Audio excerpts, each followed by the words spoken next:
Hello friend. आज हम प्राचीन भारत के विविध के बारे में पढ़ेंगे और इसके बाद जो है कल से मध्यकालीन भारत प्रारंभ हो जाएगा।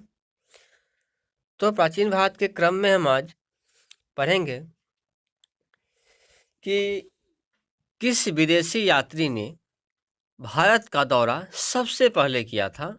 तो मेगास्थनीज जो थे भारत का दौरा जो थे विदेशी यात्री में सबसे पहले किए थे। शून्य की खोज किसने की थी? तो आर्यभट्ट ने। शून्य की खोज जो थे किसने की थी? तो आर्यभट्ट ने। महापाषाण संस्कृति 1500 ईस्वी पूर्व से 1000 ईस्वी पूर्व तक थी। महापाषाण की जो संस्कृति है उसका काल जो है 1500 ईस्वी पूर्व से 1000 ईस्वी पूर्व हमें दक्षिण भारत के उस ऐतिहासिक युग से परिचित कराती है जब महापाषाण काल में उपयोग में लाए जाते थे क्या? तो बड़े पत्थरों से घेरी गई कई समाधियां। किस पुस्तक का 15 भारतीय और 40 विदेशी भाषाओं में अनुवाद किया जा चुका है? तो पंचतंत्र का जो है 15 भारतीय और 40 विदेशी भाषाओं में अनुवाद किया जा चुका है। न्यूमिस्मेटिक्स क्या है? तो सिक्कों और धातुओं का अध्ययन है। न्यूमिस्मेटिक्स जो है सिक्कों और धातुओं का अध्ययन है। हितोपदेश के लेखक कौन है? नारायण पंडित। हितोपदेश के लेखक है नारायण पंडित।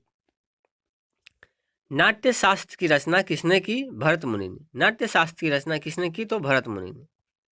इतिहास के पिता द फादर ऑफ हिस्ट्री की पदवी सही अर्थों में किससे संबंधित है? तो हेरोडोटस। मतलब इतिहास के पिता जो है हेरोडोटस।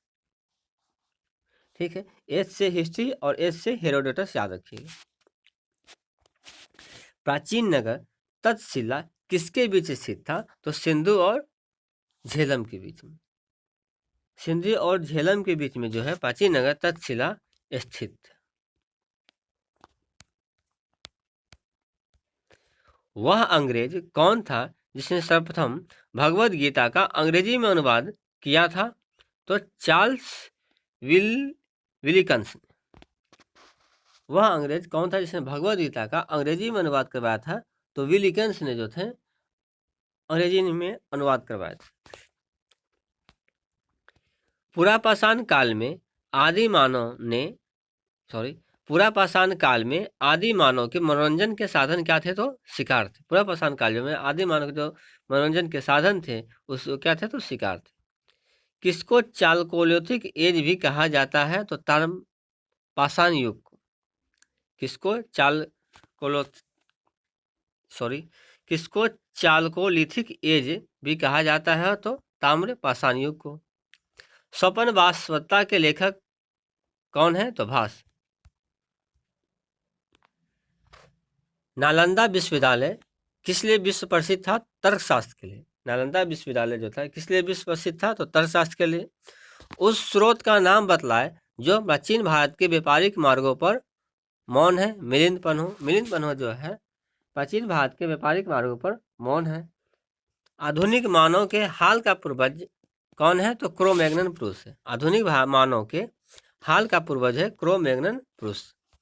ईसा की प्रारंभिक सदियों में भारत तथा रोम के बीच घनिष्ठ व्यापारिक संबंधों की सूचना किस पुरा स्थल की खुदाई से प्राप्त होती है?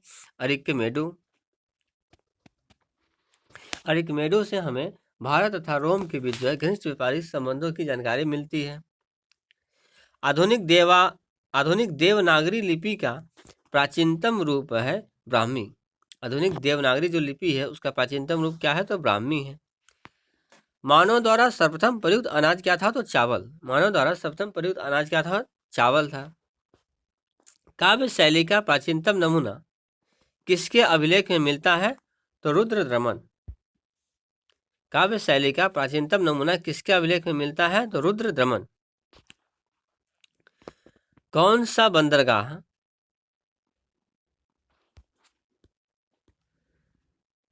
बंदरगाह पोडुके के नाम से दी पेरिपल्स ऑफ द इरिथ्रियन सी के कौन सा बंदरगाह पोर्टुगल के नाम से दी पेरिपल्स ऑफ द इरिथ्रियन सी के अज्ञातनामा लेखक को ज्ञात था? तो अरिकमेडो। अरिकमेडो। इरिथ्रियन सी का मतलब ये होता है लाल सागर का भ्रमण। तो क्या था? तो अरिकमेडो।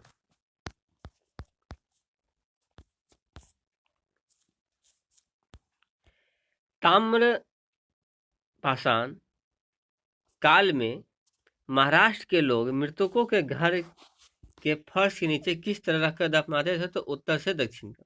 मतलब ताम्र का पाषाण काल में जो था लोग जो है मृतक को कैसे रखते थे? तो उत्तर से दक्षिण। और आज भी यही प्रथा चली आ रही है। भीमबेटका किसके लिए प्रसिद्ध है? तो गुफाओं के शैलचित्र के लिए। गुफाओं के शैलचित्र के लिए भीमबेटका प्रसिद्ध है। प्राचीन भारत में कौन सी लिपि दाईं ओर से बाईं ओर लिखी जाती थी? दाईं से बाईं ओर जो लिखी जाने वाली लिपि क्या है? तो खरोष्टी है। अर्थात आज जैसे हम लोग उर्दू को लिखा जाता है उसी प्रकार खरोष्टी लिपि को भी दाईं से बाईं ओर भी लिखा जाता था। मालती माधव के लेखक कौन थे? तो भवभूति। मुद्रा राक्षस के लेखक विशाखा दत्त हैं। किस वंश के राजाओं ने खजुराहो स्थित मंदिरों का निर्माण करवाया था? तो चंदेल वंश के राजा। किस वंश के राजाओं ने खजुराहो स्थित मंदिरों का निर्माण करवाया था? तो चंदेल वंश के राजा ने। आबू का जैन मंदिर किससे बना है? संगमरमर से। आबू का जैन मंदिर जो है किससे बना है? संगमरमर से। एलिफेंटा की गुफाएं मुख्यतः किस धर्म के मतावलंबियों के उपयोग के लिए काटकर बनाई गई थी? तो शैव धर्म। एलिफेंटा की जो गुफा है मुख्यतः किस धर्म के मतावलंबियों के उपयोग के लिए काटकर बनाई गई थी? तो शैव धर्म की। एलिफेंटा के प्रसिद्ध शैल को काटकर बनाए गए मंदिरों का श्रेय किसे दिया जाता है? तो राष्ट्रकूटों को। एलिफेंटा के प्रसिद्ध शैल को काटकर बनाए गए मंदिरों का श्रेय किसे दिया जाता है?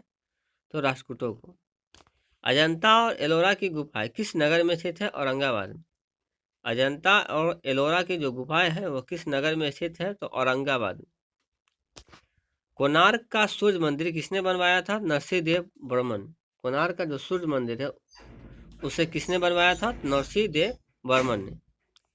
किस मंदिर को काला पैगोडा के नाम से जाना जाता है? तो कोणार्क तथा सूर्य मंदिर। काला पैगोडा के नाम से जाना जाता है कोणार्क तथा सूर्य मंदिर को। Thank you for watching.